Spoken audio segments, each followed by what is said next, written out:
Good Sunday to everyone. I hope everyone is having a fantastic weekend. This is your host, Brad Kamikaze Franklin, and this is, of course, the Good Things Jackson Show, where we talk about all things positive, all things good in the city of Jackson. If you're tuned in for anything negative, you got to go to somebody else's show, because that's not what we're here for. We're here to paint a positive narrative about the city of Jackson and change the narrative about the city of Jackson. So as always, we're going to have interesting conversations about things that affect everyone in the Jackson metro area. So if you're tuning in with us right now at 2 p.m. on 97.7 FM, you can do that there. Or you can go on Facebook right now and go to the Good Things Jackson Show Facebook page. It's Good Things JXN Show on Facebook, and we'll be live, and you can leave your questions or your comments in real time for us as we start this conversation. So, as promised and as advertised, we're going to talk a little bit about charter schools today. We're going to talk a little bit about what's been going on in the legislature, what's happening with the garbage contract.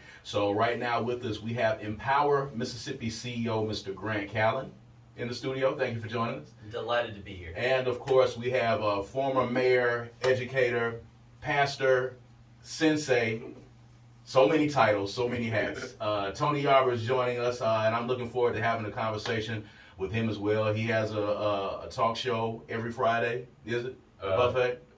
Stay tuned. Stay tuned. Yeah. Okay, it's in flux. Yep. It's in flux right now. So we're going to have us a conversation, man, and I think, Grant, you're here basically, and as Tony is here, I think from conversations that we have on Twitter, I finally got back on Twitter and started kind of using that app a little bit more, because these political conversations are kind of taking place more so over there.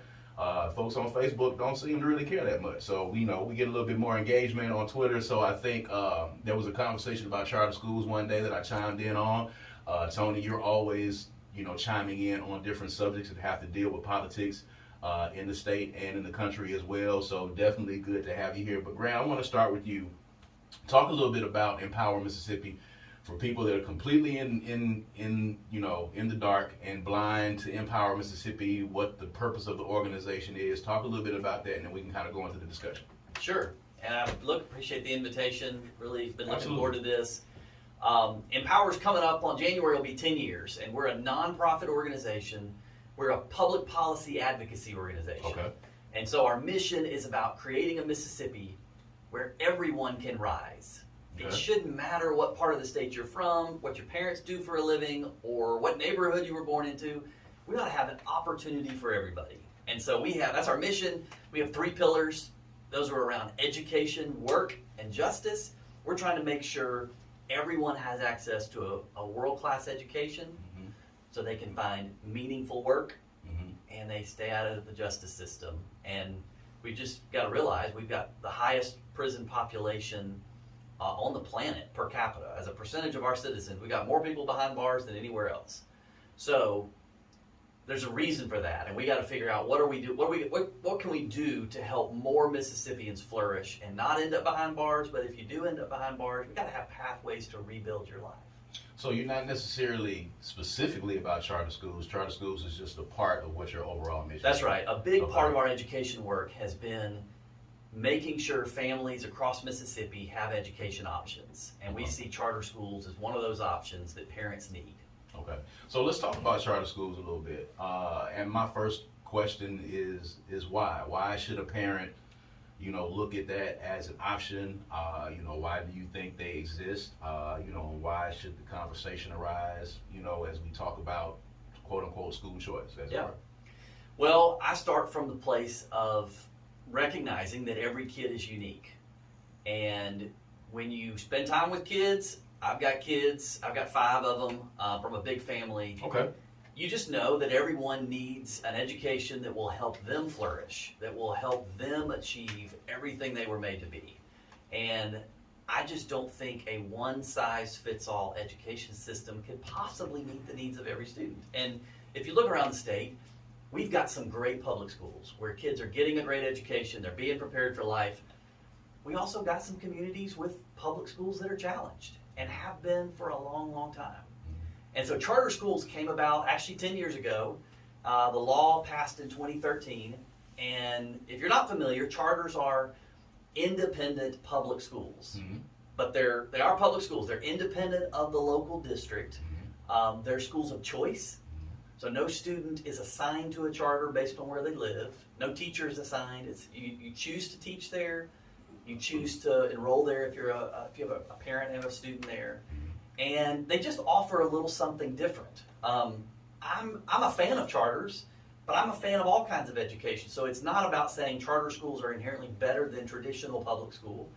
It's simply a recognition that charter schools can offer something different, that I think every community needs an alternative so that parents have the ability to make sure their kid is matched with a great education. Now, these charter schools, to be honest, they are competing for the same funding that regular public schools are they not? So correct. So charter schools are funded based on the number of students who choose to enroll. So if the three of us decided we're going to open a charter school in Midtown, there's already one in Midtown, but let's just say we're going to open a Midtown charter school, and we knock on doors, we go out to the community and say we're opening this school, and we get 50 students to attend, we would get the per student amount that would have followed that child to their neighborhood public school. The money follows the child. So we're now educating those 50 kids. We get the funds that go with them. And there's a higher level of accountability for those kids' education. So in a charter school, you're accountable to the state board of education. I mean, there's a charter authorizer board. If we were going to start it, you'd have to get approved. It's an incredibly rigorous process to get approved.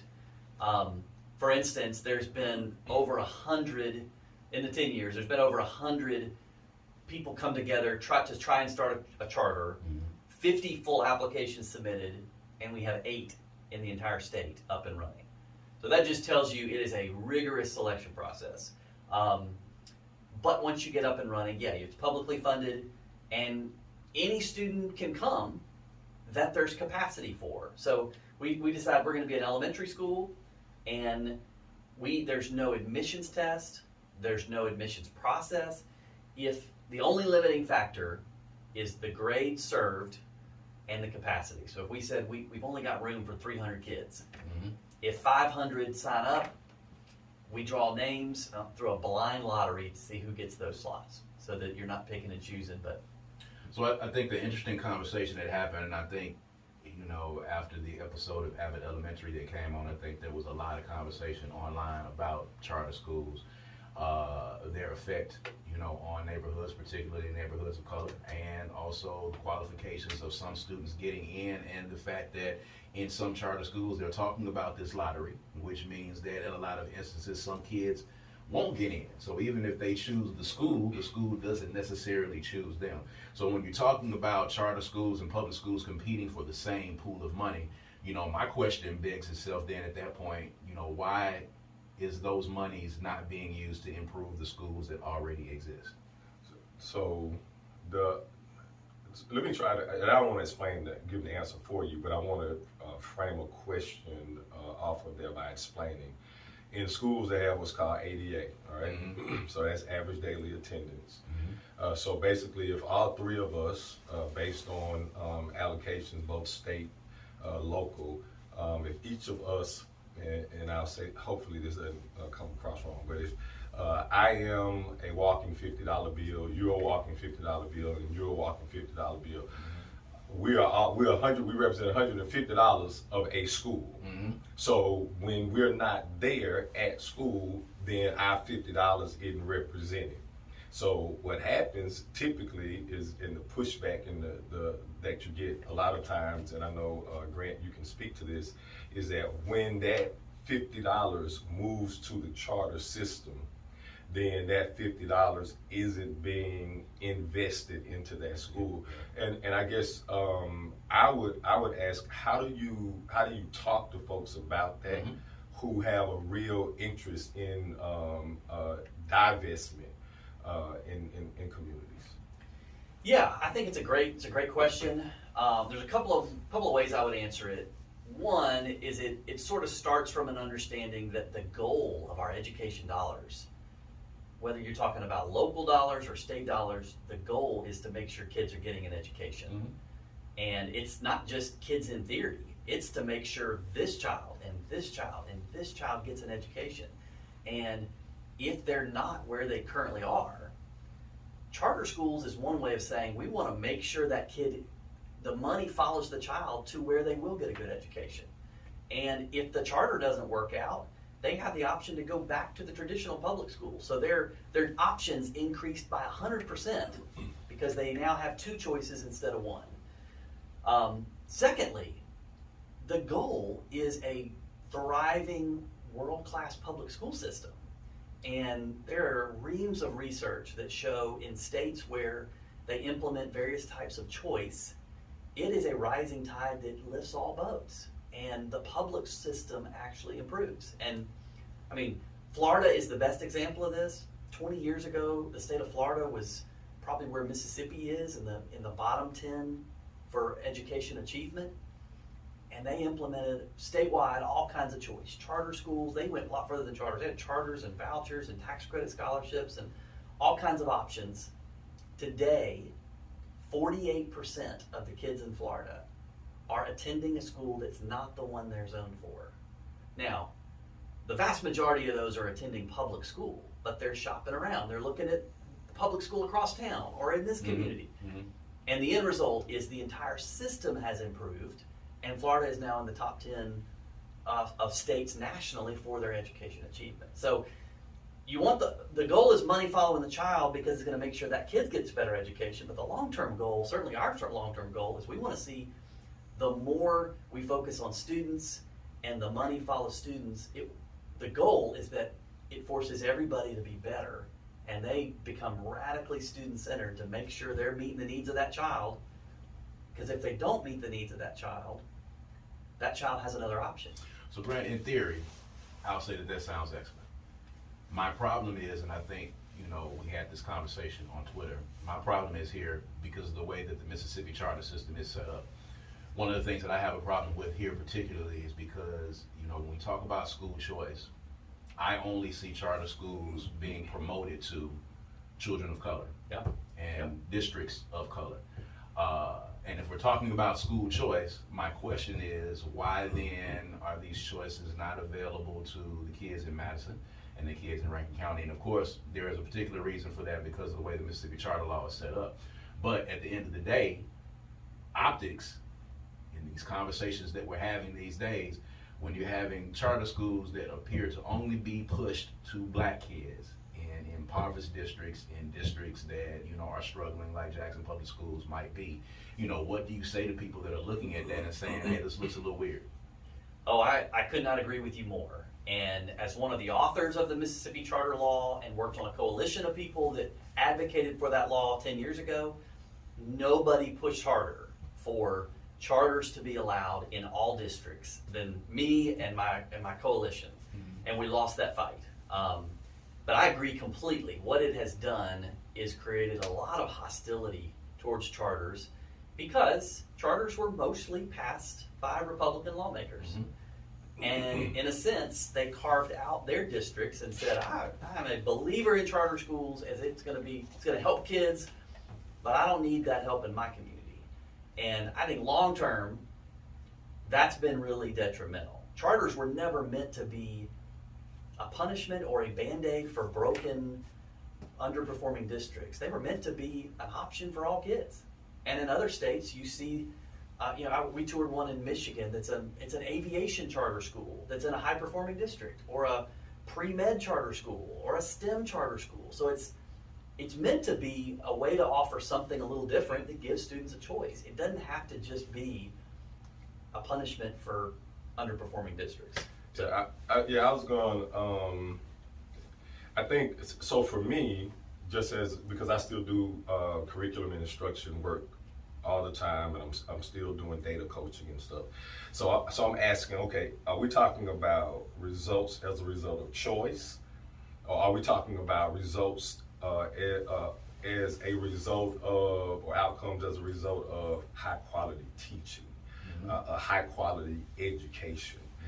And so for me, when I look at it, and I know the data says that you put a good teacher in a classroom and that those children thrive. So I, in my brain, right, I'm thinking, we're putting a lot of focus in my opinion, in the wrong area. Why not focus on what we know the data says, which is high quality education? The data doesn't really tell me or support for me that one of the responses or one of the best practice responses is choice. And I guess for me, I'm just considering the data and considering what's the best use of that time and resource. Because at the end of the day, Grant, when I hear, and again, it's optics, when I hear, I don't need that kind of help. But at the same time, these same particular lawmakers are responsible for putting the school choice issue in place. So again, that says to me that this is another one of these issues. And of course, Tony and I are going to talk about this later with House Bill 1020 of people dictating what they feel that communities of color need and feeling as if they understand what these communities need more so than the people in their community. Well, there were a lot of people in the community asking for charter schools as well. Sure.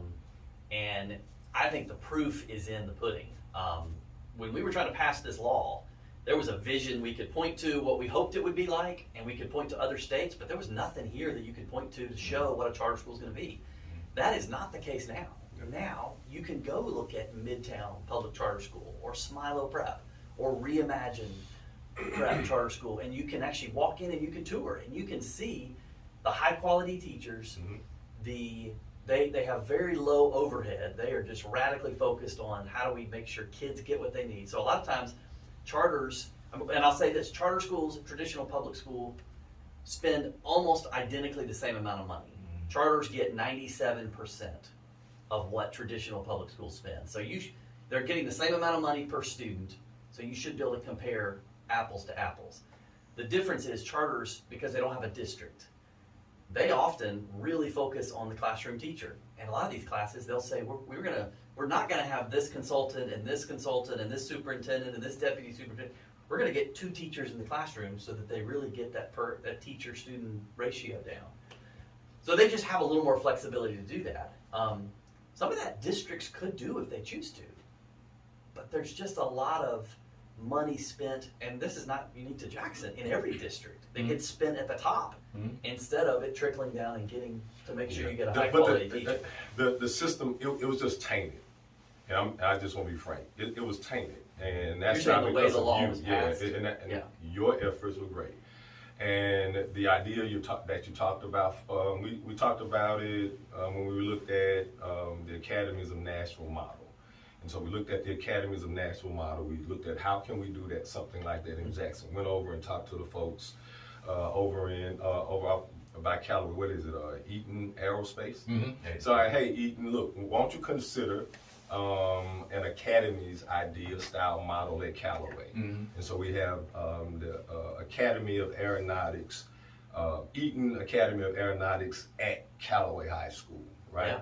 And so that's the same idea, it's the same model, but the difference, the reason that nobody's cutting up in Nashville is because it's not just for Jackson, or it's not just for districts that the state has deemed an F or a D. And so when you're talking to folks like me who understand the accountability model, how those formulas are done, how the cuts are moved around, and so you can control whether or not if a school that was an F and or a D this year, even if they made gains because the cut is changed, they stay an F or a D. The schools that were A's, they dropped actually, but they get to maintain their A status. And so the way that it looks and it plays to people who are really engaged in this conversation and really engaged in education, it looks like not you, and I want folks to be clear. We're not talking about the man who's in the room. He fought for the right stuff. But because had it worked that way, the way that you plan to, then we will be talking about Tupelo having the same opportunities. Sure. We will be talking about Madison. But by the time it got in the lawmakers' hands and the sausage got made up, then the racism got thrown in it as well, and that's just a spade being called what it is. Yeah. But it is interesting. I mean, you're talking about the ability to change the cut scores and all that stuff happens. Today, Jackson is a C. And you cannot create a charter. You could not create a charter school in Jackson today without getting. Technically, you can create a charter school anywhere in the state, but districts rated A, B, or C, you've got to get permission from the local school board, which is unlikely to happen. Absolutely. So Jackson now has the exact same climate for charter schools that Madison does. Yep. And so, in fact, there was a number of schools that were sort of in the pipeline that were looking at opening in Jackson that have had to sort of hit the brakes and go, okay, we're going to look at other communities because Jackson's a C. Right.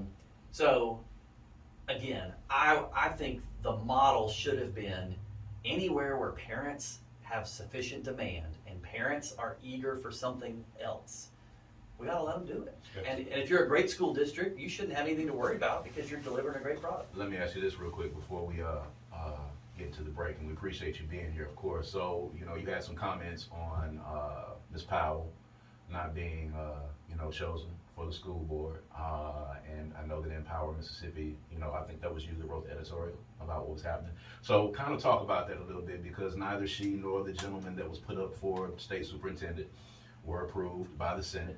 They were both shot down, and the reasons being, A, on this side, this guy says that he doesn't like Mississippi, and over here on this side, she's a proponent for charter schools, and she also works in Tennessee. So talk a little bit about that nomination for people who might not kind of be aware, but, you feel like politics got involved. I do. In that particular instance. Kara Powell is an African-American single mom in DeSoto County with 3 kids. 2 of them have graduated from DeSoto County Public Schools. The third is a junior in high school. And you're right, she lives right on the border. She has worked in Tennessee. She has worked on charter school stuff. She was an advocate for charter schools 10 years ago when Mississippi was working on this. Well, the governor appointed her to the State Board of Education, which is a 9-member board, and she had to be Senate confirmed. And the Senate, just like they did with Dr. Taylor, the Senate chose to block or table her confirmation, so she can't be on the board now. And I think they certainly had that right, but I think it's a travesty. I think she would have been a great advocate for kids and families who may not fit well where they are. She has her oldest was a child that really struggled with some special needs and some learning challenges early in his life. And they were in a public school, and it wasn't the right fit, and they moved him to this different school, and then they got what he needed in terms of special education services, and then he went back to public school and finished out his time there. So I just think, long story short, the future of education is much more personalized, much more customized, where we give parents more tools to make sure their kids are getting a great education. Yeah. And the way people with money have always had choices. True. You can always pay for private school tuition, or you can always move to better school districts. And it's low-income families that don't have mobility or the money for private school that end up getting stuck in schools that may be a great fit or may not. So I think charters help those families get more. So here's my trepidation on that. And again, we're probably going to have you back to have more of a conversation on this. We appreciate you being here. So when I see CPOC endorse anyone as a black man, that raises 100 red flags for me. So when I see her getting endorsed by this organization, her working in Tennessee, it's not a ditch I'll particularly die in. CPAC endorsing her is a ditch that, I may jump in and kind of walk around in for a second. Because for me, as a black man in the state of Mississippi, knowing what's happening right now in our school system, seeing what's happening in Florida right now, the only reason I think that a black woman would get that kind of endorsement is because she may in some way have some of the same thinking and some of the same ideology that that organization might have, which I think in probably the blackest state in the union, I don't know if that goes over so well. Well, I would encourage you, because I don't have any idea whether she knows anything about CPAC or why they got involved or what was behind that. Okay. But have her on, have a conversation with her, get to know her, and I think you'll see she's a Mississippian with deep roots who cares about her community, who wants kids to get a great education, and I think she would have been a great advocate. Again, she would have been one of 9 on the state board. And it's not like she's not an advocate for public school. Her kids are in public school. They're not in charter school. They don't have charters in DeSoto. So she would have been an advocate for giving parents a little more option, but she would have been one of 9 on the board. and charter schools are part of our public system. So anyway, that was their decision. I think the future is making sure parents have the tools they need to get their kids in a better school. So real quick, anyone that wants any information on Empower Mississippi, or if they just want to ask you some questions about charter schools that they might not want to ask online, how can people get in touch with you? Our website is empowerms.org. So empowerms.org, you can click on, there's a link in there that says contact us, or you can go on Twitter. You can find me on Twitter at Grant Callen, GrantCallen. There it is, Grant Callen, the CEO of Empower Mississippi, having a conversation about charter schools and a few other things, and I know a lot of you guys have been talking about it out there, so we'll definitely have to have him back, of course. We're going to take a quick break. When we come back, we've got former mayor and pastor Tony Yarber, who's going to still be in the studio with us. I know you guys have been talking about this garbage situation. We're going to talk about that a little bit with someone who has been in that seat before and can tell you, in his opinion, what he thinks should have happened and how this should have played out. And we'll talk about House Bill 1020 a little bit more as well. All right, we're going to take a quick break. This is Good Things Jackson. We'll be right back. Back, guys, and if you're just tuning in, this is the Good Things Jackson Show. I'm your host, Brad Kamikaze Franklin. Thank you for tuning in. You can follow us right now if you go to the Good Things Jackson Show on Facebook. We are live right now. You can leave your questions or your comments for our guests. We appreciate you. And make sure you're following us on Facebook and on Instagram as well. Make sure you're following 97.7 FM as well. We're talking about all things positive in Jackson, man. And we are talking about changing the narrative. And before we went to break, of course, I told you that joining me for the second half of the show is former mayor and pastor, Mr. Tony Yarber, and we're going to talk about a lot of things that have been happening in the legislative session, and we're going to talk about HB 1020. We're going to talk about this garbage contract because, of course, you know he has some very interesting perspectives. So, Mayor Yarber, let's talk about this garbage. Let's talk about this garbage contract. Still on side the road. It's still on side of the road out there. So, as of tomorrow, and just by muscle memory, I started pulling my trash out to the curb a little bit earlier. And then, of course, my wife reminded me that, nobody's coming to pick that up tomorrow. And I was still holding out hope that something would happen in the 11th hour on Sunday that, we've never been in this position before. We've never been. So this is unprecedented for us. You have been in that seat before. You have negotiated, garbage contracts. You know how this is supposed to go. How do we get here? And, from your area of expertise, where do you see this going? How do you see this unfolding? I don't know. I think that we've gotten here because of a real lack of focus on why we're here. Okay. So when I say that, I mean we actually had a quote unquote garbage crisis when I was mayor. The difference was the Keith the Stamps was I think he was council president, and so the Keither and I, we made it our business that we would cuss each other out in back rooms. All right, we go in back rooms and we went at it.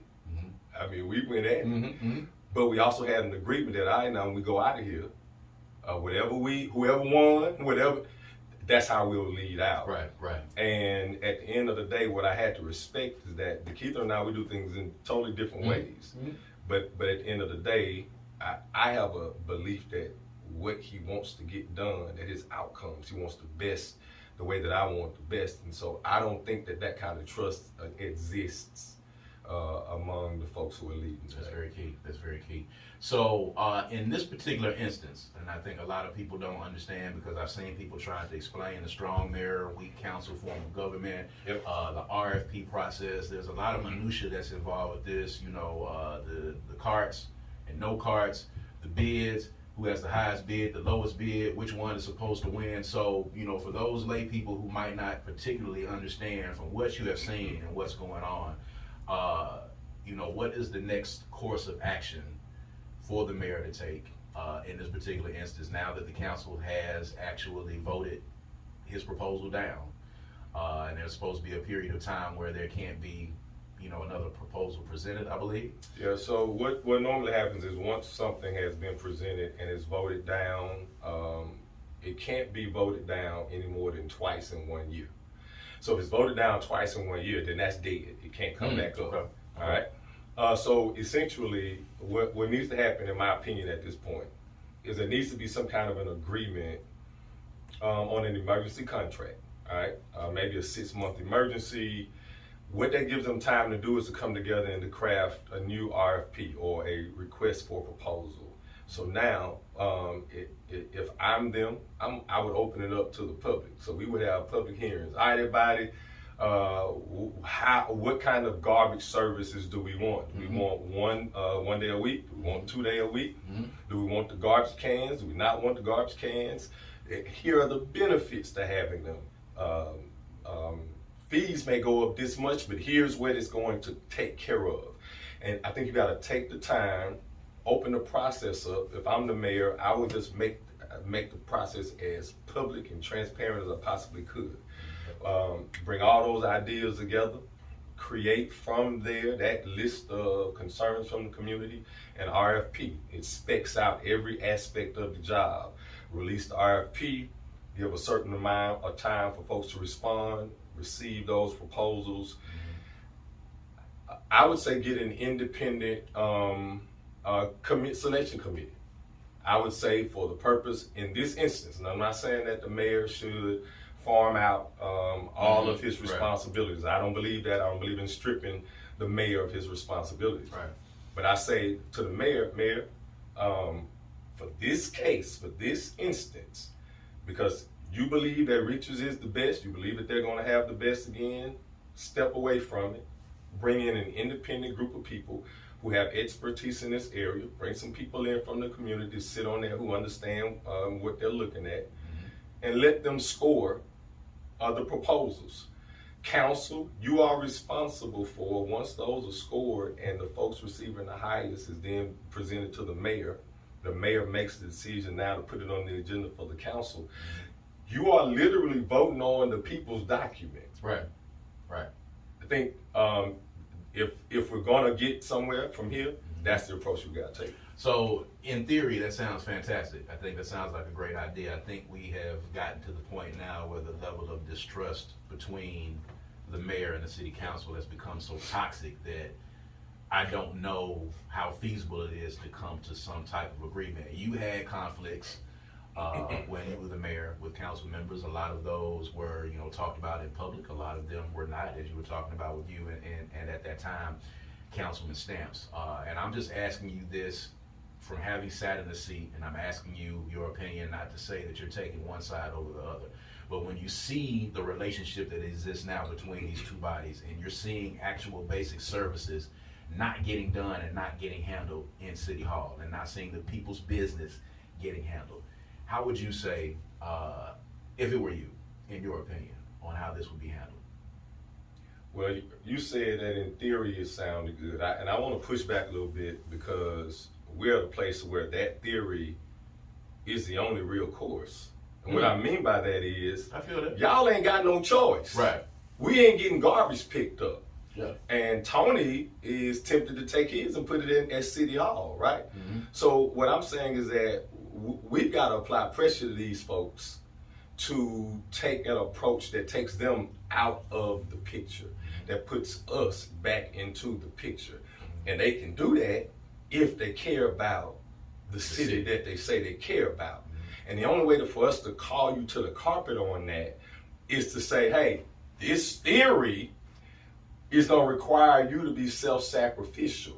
It gives us an opportunity to see if you really are who you say you are. Because if you really are who you say you are, whatever it is that has you married to, and let's be clear, the mayor is married to Richards in some way, and the council is married to waste management in some way. So let's everybody just say what that is, all right? And whatever it is, whatever the covenant you cut with Richards, or whatever covenant you cut with waste management, let's consider those covenants nullified, because it ain't helping the people. And now we get to look and say, all right, so you're gonna keep on bringing a company that these folk ain't gonna vote for.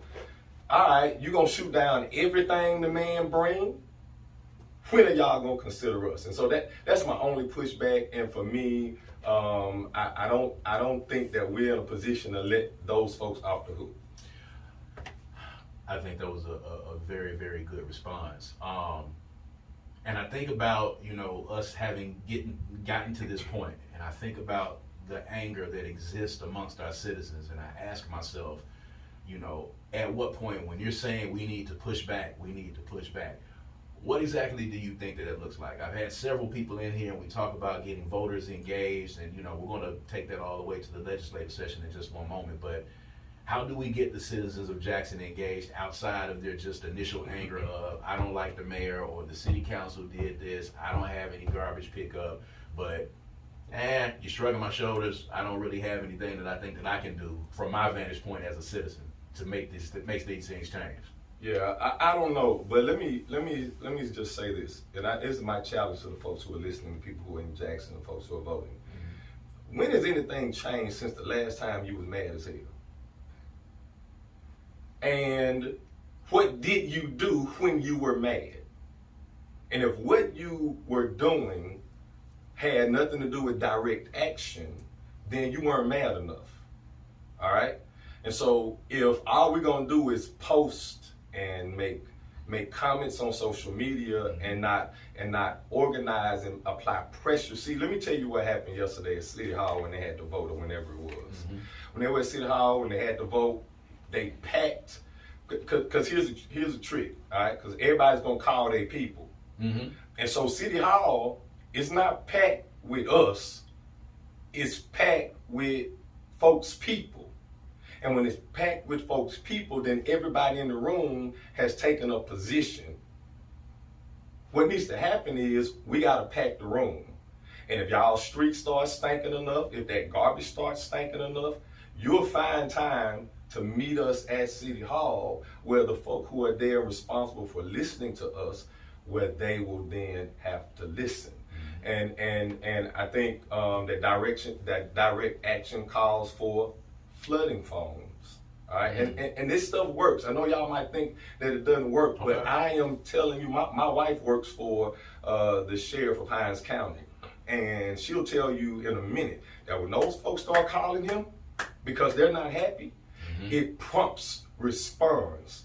And most of the time, what's happening, folks, are people who are politicos, people who are special interests. Those are typically the folks who have the ear of the people that you think are representing you. But they need to hear from everyday people. Regular everyday people. Yeah, in whatever way you can do that. So I think, that segues us into another portion of this conversation. We talked about House Bill 1020 a lot. Talked about it a little bit offline there today, where these lines stretched, how we've gotten here to this point. You've been in the political realm before. You are a parent. You understand the nuances of law enforcement. You had to deal with the chief of police and JPD during your time in the mayor's office. In my opinion, and we can talk about Trey Lamar, we can talk about Bryce Wiggins. Both of those gentlemen have been on the Good Things Jackson show. I had the opportunity to watch Trey Lamar's speech on Friday, speaking to the Hinds County delegation. And I feel like he was able to talk to the Hinds County delegation like he did. That's right. Talk to them like they were children. And let's just be perfectly honest. If you have not seen Trey Lamar's speech, you can go on YouTube to the Mississippi Legislature, and you can go to Friday's session, and you got to scroll through, I think, kind of near the end, and you'll have the opportunity to see Trey Lamar's speech on the floor to the House. He talked to the Hinds County delegation like they were children. Should have been hashtag disrespectful. Disrespectful. He little boyed them, is what I say. But I think that happened, Brother Yarber, because our Hinds County delegation, for one, is not united. They are not together. They're not on the same page. I don't think the Black Caucus is on the same page. We do know, at least I do know from having talked to at least 8 legislators on this very show, that there were some in the Hinds County delegation, some black lawmakers who were having sidebar conversations with Trey Lamar and with Bryce Wiggins, and we're trying to work out their own deals, and that is why we've gotten the version of 1020 that we have today. That absolutely, if we're going to be successful in any way, shape, form, or fashion as a Democratic Party or as black folk, that dynamic has to change. So when you watching all of this unfold and you seeing all of this happen, when you saw the final version of 1020 that was passed, what were some of your thoughts? Well, first of all, I'm going to go back to just the origin. My initial frustration had to do with the fact that the original legislation gave the city and the state the responsibility of coming together around an MOU.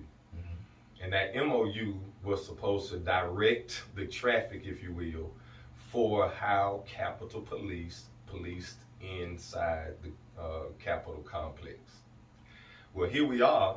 We've got Capitol Police, that's a standing organization now, an expanded organization rather, and there's no memo in place with the city of Jackson. There's no influence from the city of Jackson on how y'all gonna police in Jackson. I'm saying police right now. Right. On how y'all gonna police in Jackson. There's no influence, there's no direction, there's no nothing in place. And I'm scratching my head and I'm like, what y'all doing? Right. And it almost appears as though it's easier to say, well, it ain't us. When I first started hearing issues with 911 and the dispatching, and you call one area and they say, well, nah, that's not us. Well, how do you say that to somebody who just got carjacked? Right. How do you say that? And it's because there is still no MOU in place. And I think that precipitated some of the stuff that we saw as related to House Bill 1020. I think that along with, because Capitol Police was already in place, if you will, because the lieutenant governor's truck got stolen, all of this stuff was the right time. And I want everybody to be clear. And I'm not saying something I know. I'm just simply considering how long I've been in this. Right. I doubt very seriously that Trey Lamar is the real author of that beat. Absolutely. All right. I mean, no bit right? Right. That's water being carried. Right. And so what I'm saying to you is that when those things are already put in place, don't you ever think that they're put in place to remain as they are. They always put there, and then given an opportunity, then they're going to pounce on it. Well, what's the opportunity? Increased crime in the city of Jackson. Yes. What's the opportunity? What they see and perceive as a lack of law enforcement leadership inside of the city of Jackson. And so when you have all of those things happening at the same time, I saw what I believe, and if you go and check it out, any of the stuff that I've been saying and posting even on Twitter, I've been saying these are the things that are going to happen if this doesn't happen. Right. And so it gives them the opportunity. My fear with the garbage contract is that it gives an opportunity for something to come down the pipeline through DEQ, right? Through the Mississippi Department of Health. And so we continue to open ourselves and expose ourselves to being seen as a city with failed leadership. And Trey Lamar spoke to that very issue, and I could do nothing but shake my head because he talked about, you guys want us to give X amount of dollars to the city of Jackson where, the modus operandi in the city of Jackson is no water, no police, no garbage. And he ran down these things, and this garbage issue right now that has become this huge thing has done nothing but give more fodder to those people who are detractors for the city of Jackson, in which, I think, again, it's not all on Trey Lamar and Bryce Wiggins, because, again, I feel like they were carrying the water for someone, but at the end of the day, we have allowed the climate to exist. And that's the conversation that folks don't want to talk about. And I think it's easier for us to run to them being racist. We know that, right? Yeah, that's a given. We know that, but because we know that, then we've got to do things a little bit differently. Because we know that, then we can't continue to give those opportunities. So with House Bill 1020, for me at this point, I simply look at it as the end all of what was initiated when this bill first came live. Right. So you went before the legislature, and I think there might be a lot of people out there that are not aware of this, but of course I know a lot of people know. You went with a plan in hand and an ask in hand to the legislature. One of the reasons that I think, one of the things that all of us point to when we talk about the city of Jackson having come to the legislature and asked, You went in, was it 2015? Yes, Was sir. it? It was 2015. You went with a plan and an ask in hand. And for those people that are not aware of this, you know, you went in with the very thing that they said that had not happened or has not been presented to them. You went to them with a plan. You say, this is what I need to help to fix our infrastructure. This is what I need to help us do this. And the response to you was what? Well, here's what happened.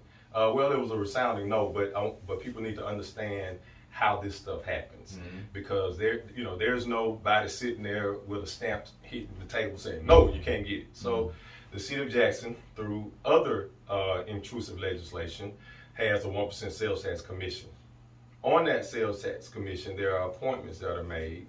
The governor gets appointments. The lieutenant governor, speaker of the House, the Jackson Chamber of Commerce, the mayor gets appointments. Okay. Well, at the end of the day, when you're done, more people who are not Jackson get appointments to that particular commission. Well, that commission was responsible for adopting a master plan.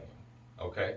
So when we say the state, here is the state through their appointments blocking the plan. Well, they didn't want the black company that we brought to run the program, and that was an issue for them. All right. They did not want the plan because the plan was being run through the black company.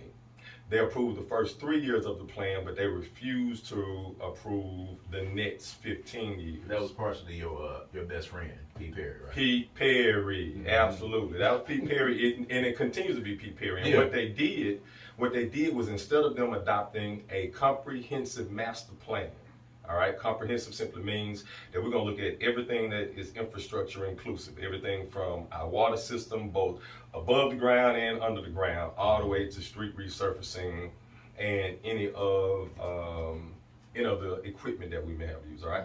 Well, comprehensive, we looked at programs, we programmed everything out, we priced everything out, and we assigned budgets and we assigned funding sources.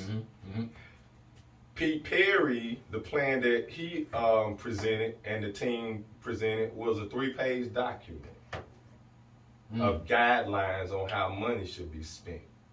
If you go back and you look at money spent from the 1% sales tax from 2015 until 2019 probably, you'll see where almost over half of that money was being spent in South Jackson and in West Jackson. All right. Maybe 25 to 30% was being spent in Northeast Jackson. All right. Now, the way we did it, it was not to slight anybody, but it was simply to say we want to try to ensure that we are allocating funds where needs are. Where the need is, correct. The plan that we had was a responsive plan that we got the community's involvement in through our ride-arounds. And so Pete's plan, now, if you're going to look at the money that's being spent, you'll see where almost all of the money has been spent and has been allocated, and it ain't in the areas that I just told you. Yeah. So, there's some great conversations that take place on Next Door, and Mr. Perry does make sure that he chimes in. Not always giving all of the story, but he definitely chimes in and is knowledgeable on what the 1% commission is doing at the end of the day. But as a former mayor, again, looking where we are with House Bill 1020, particularly for you, how important is the addition of the judges, which of course Bryce Wiggins and Trey Lamar said that they were willing to take out of the bill when they were on this show, and then miraculously it ended back up in the bill at the end of the day. But how important is that to you? And I want people to be able to hear this answer, because I think a lot of people in reading the bill and reading the minutia don't understand the issues and how important the addition of those judges are. All right. So I want to use an example without using a name. We had a situation in the city of Jackson not long ago, and y'all ought to be familiar, where we had a judge who was being severely criticized based on a high-profile case that she oversaw, that she presided over. She came under scrutiny, a lot of that scrutiny, and then guess what happened right after that? There was an election. And guess who had an opportunity to decide if we were really that mad with her? We did. Voters, right? The voters did. Right. And evidently, we were not that mad, okay? As a result of that, she was reelected. The folk that we're talking about right now, and it's important because these are the people who are responsible for whether or not you go to jail. Right. These are those type judges, okay? Very important, very important. These are those type judges. And so these are folk that we can't hold accountable the way that we had the opportunity to hold this particular judge accountable if we were really that mad last time. And so what we're literally saying is that we are farming out, in some ways, our opportunity to live freely without people making decisions about us, taking our agency without us having any input. Right. And so all of you agency folks, all of you people who are about agency, this is the livest example I can give you of somebody literally stripping you from your agency. I know we don't use the word disenfranchise anymore. That's 2000s. So agency, your agency is literally being stripped from you through this process. That's crazy. It's crazy. So I want to switch gears real quick because we can talk about this all day. You've got several other things that you do, and I want to give you the opportunity to promote some of the other things that you do because they're all community minded as well. Let's talk about the martial arts school. Martial arts school. I've been a martial artist since I was 5 years old. It's the absolute love of my life. My mama got me involved in it because I had a bad temper. It's not as bad now. But I love it. We train anywhere from 5-year-old to 100 years old.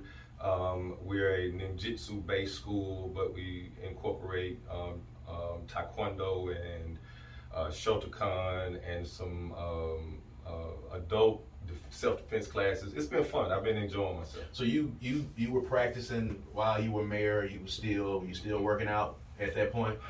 Well, so no, but what I would have the opportunity to do, and I got a picture, is every now and then I get to drop by the dojo on a Thursday night because Sensei Cecil Butler, rest in peace, he would call me sometimes. He'll say, Mr. Yarber, you need to come over here and train. These people about to run you crazy. So when I would go train, it would literally because he has called me to say, all right, enough of that. You need to come on into the sanctity of the dojo. Wow. So if there are any parents out there that are listening, first of all, let's talk about the benefits for kids and what you have seen it do for kids that have come, through your school, and then those that want to get in touch with you and might, want to have them to come to you to train, also get that information. So you can go and visit our website at yarbersmartialarts.com, yarbersmartialarts.com, leave me a message there, and I'll return within 24 hours. Look, if you're looking for a place where children have an opportunity to learn the importance of discipline and focus, they learn how to compare themselves to themselves and not to anybody around them. They become independent, self-sufficient, and they do that not through negative reinforcement, but I take a firm, fair, and disciplined approach. I'm not I don't believe that people are disciplinarians. Our job is to train people. Right? The scripture says, train up a child. You raise corn, you raise cows, you train children. Okay. And so the way that you do that is you set an expectation. You give them the skill sets, you show them the procedure, you help them become fluent, you help them become proficient, and then you evaluate them. If they're not there, then you discipline them back around the tenets that get them focused on what they need to be doing. And so we enjoy doing that. My wife and I have been working with children, her through dance and me through martial arts. That's awesome. So the final question before we get out of here, and I think a lot of people want to know, because you still stay involved, you're no longer in that mayor's seat, and dare I say, because I had a vantage point at that time, it was a lot of craziness going on. Definitely conflict, definitely was tumultuous, definitely at times I know was stressful being in the political realm. Do you have any aspirations of getting back into politics at any point?